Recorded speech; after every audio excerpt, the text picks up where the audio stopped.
Assalamualaikum warahmatullahi wabarakatuh. Pada hari ini di pelajaran Penjasorkes, saya masih membahas tentang permainan bola basket ya. Untuk materinya, materi pola-pola permainan bola basket. Ya, jadi nanti akan saya jelaskan apa itu pola penyerangan, apa itu pola pertahanan, dan macam-macam pola-pola penyerangan dan pola-pola pertahanan ya. Untuk itu silahkan kalian simak dan pelajari apa yang saya jelaskan. Untuk materi yang pertama yang akan saya jelaskan yaitu apa yang dimaksud dengan pola penyerangan ya. Jadi pola penyerangan itu merupakan suatu usaha yang dijalankan dari salah satu tim untuk menerobos daerah pertahanan lawan, sehingga dari usaha tersebut membuahkan hasil atau poin untuk timnya. Nah, di sini sudah saya berikan gambaran pola-pola apa saja yang ada dalam pola penyerangan permainan bola basket. Di sini ada 4 pola penyerangan. Yang pertama pola penyerangan bebas, yang kedua pola penyerangan kilat, yang ketiga pola penyerangan kilat berpola, yang keempat atau yang terakhir pola penyerangan berpola. Untuk lebih jelasnya nanti akan saya jelaskan satu persatu. Nah, untuk pembahasan pola penyerangan yang pertama yaitu pola penyerangan bebas. Pada pola penyerangan ini bergantung sekali dari penguasaan teknik dan taktik, kemudian kesempurnaan fisik setiap pemain. Namun dalam setiap penyerangannya tidak dilakukan sendiri-sendiri atau individual. Jadi tetap harus ada sebuah kerjasama antar pemain yang lain. Karena apabila hanya mengandalkan kemampuan sendiri pada pola penyerangan ini tidak akan berjalan dengan mudah ya. Karena biasanya pemain lawan juga sudah menyiapkan taktik bertahan dalam menghalau serangan-serangan ya. Kemudian yang pola penyerangan yang kedua itu pola penyerangan kilat ya. Pada pola penyerangan ini diharuskan ya, jadi sangat harus melakukan serangan dengan cepat, yaitu dengan 2-3 operan, kemudian harus sudah melakukan tembakan, dan kemungkinan besarnya ini akan sangat besar untuk mendapatkan poin ya, karena biasanya untuk penyerangan ini pemain lawan dia masih berada di depan ya. Kemudian pola penyerangan yang selanjutnya pola penyerangan kilat berpola ya. Jadi pada pola penyerangan kilat ini dihasilkan dari situasi-situasi tertentu, misalnya terjadinya lemparan ke dalam ya. Kemudian yang selanjutnya pola penyerangan berpola ya. Jadi di sini masing-masing pemain mempunyai tugas-tugas sendiri ya untuk menguasai jalannya permainan. Selanjutnya dasar-dasar membuat pola ya. Dalam membuat pola ada beberapa faktor yang harus ditentukan ya. Yang pertama adanya seorang pengatur serangan. Kemudian yang kedua adanya seseorang atau beberapa orang penembak atau target man istilahnya ya, yang mempunyai teknik yang bagus. Kemudian yang ketiga adanya seseorang yang menutup daerah apabila tembakan gagal masuk ke dalam ring. Jadi si pemain ini bertugas menjaga kekosongan daerah pertahanannya sendiri ya.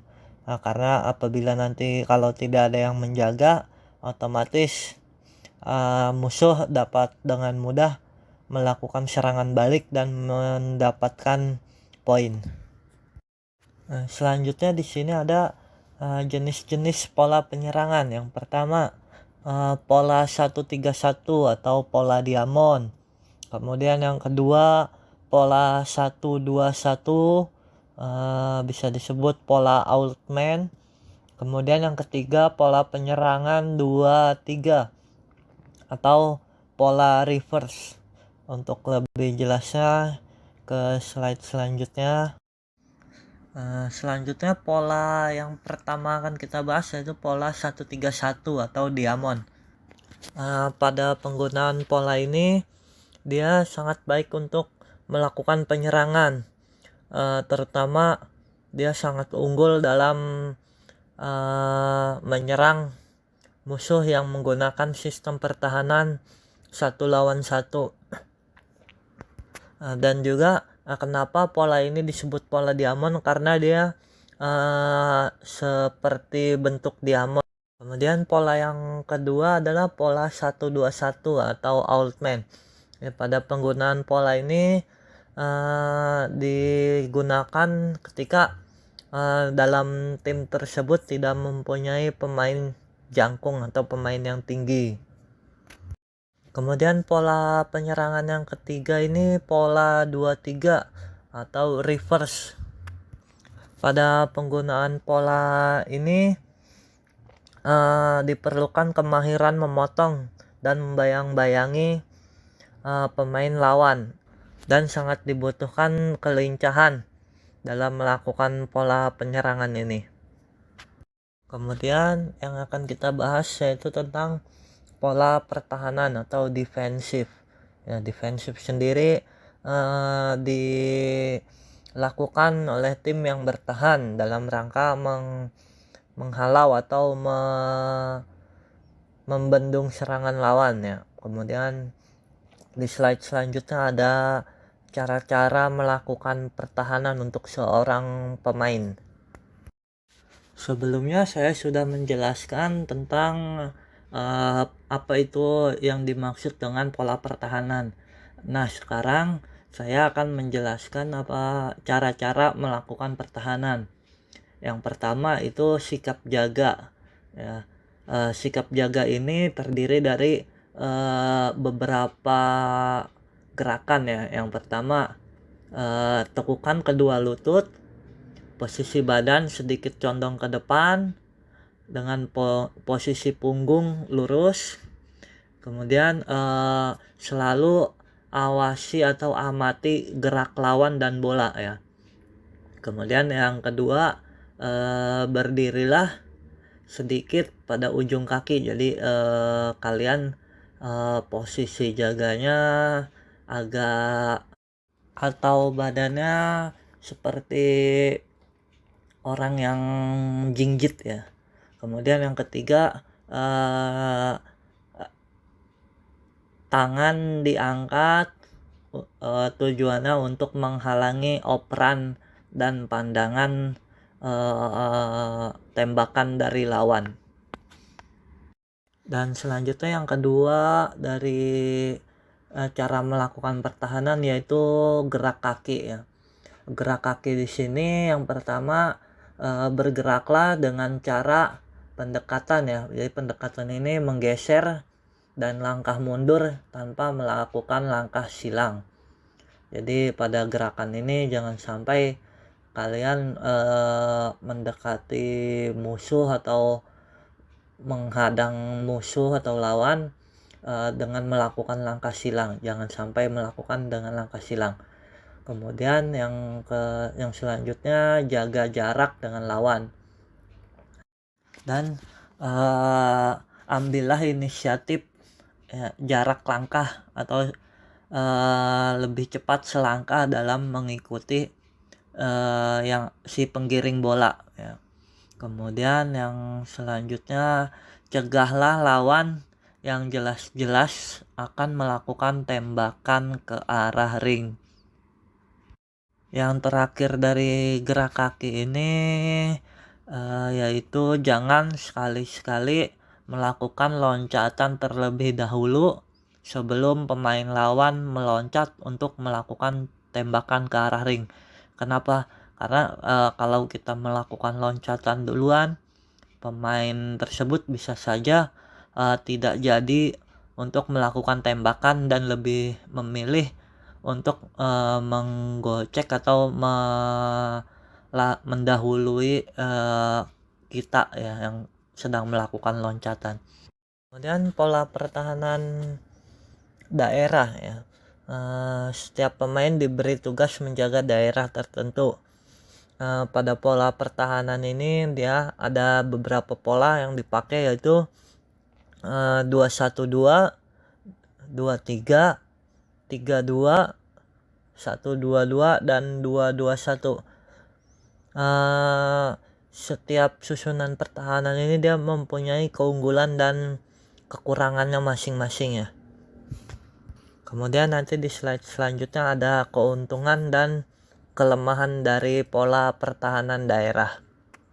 Keuntungan dari penggunaan pola pertahanan daerah yang pertama yaitu sangat baik untuk melawan tim yang lambat dalam mengolah bola. Kemudian yang kedua, sangat baik melawan tim yang menggunakan penyerangan berpola. Ya, kemudian yang ketiga, menghindari kesalahan individu. Jadi untuk penggunaan pola ini kesalahan individu sangat minim sekali ya, karena terkoordinir baik ya. Kemudian yang keempat, sangat baik melawan pemain yang bertugas sebagai pemotong bola. Kenapa? Karena biasanya pada penggunaan pola pertahanan ini pemain sangat dekat atau bisa dibilang tidak terlalu jauh antar pemain. Kemudian kelemahan dari penggunaan pola pertahanan daerah, yang pertama, sangat lemah ketika lawan menggunakan serangan kilat. Kemudian yang kedua, sangat lemah ketika lawan terampil dalam melakukan passing dengan cepat. Yang ketiga, ketika ada pemain lawan yang dapat melakukan tembakan jarak jauh dengan sangat akurat. Jadi ini kelemahan-kelemahan dari pola pertahanan daerah ya. Yang selanjutnya pola pertahanan 1 lawan 1. Pada pola ini menugaskan setiap orang untuk menjaga seorang lawan. Kemudian pola ini dibagi menjadi 3. Yang pertama, pertahanan 1 lawan 1 dengan tetap. Artinya penjaga harus tetap menjaga seorang pemain lawan. Dia nggak boleh berganti-ganti pemain yang dijaga. Kemudian yang kedua, pertahanan 1 lawan 1 dengan ganti jaga ya. Jadi apabila terjadi pembayangan oleh musuh, kemudian pemain berganti menjaga pemain tersebut. Kemudian yang ketiga, pertahanan 1 lawan 1 dengan penolong.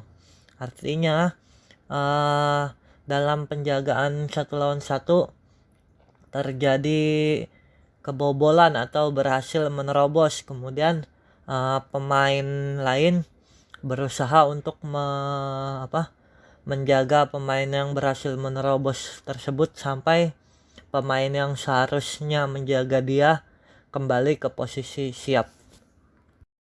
Alhamdulillah, kita sudah sampai di akhir pembahasan.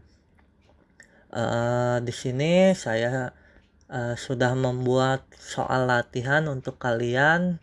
Nanti silahkan kalian kerjakan di link Google Form yang sudah saya berikan di GCR. Wassalamualaikum warahmatullahi wabarakatuh.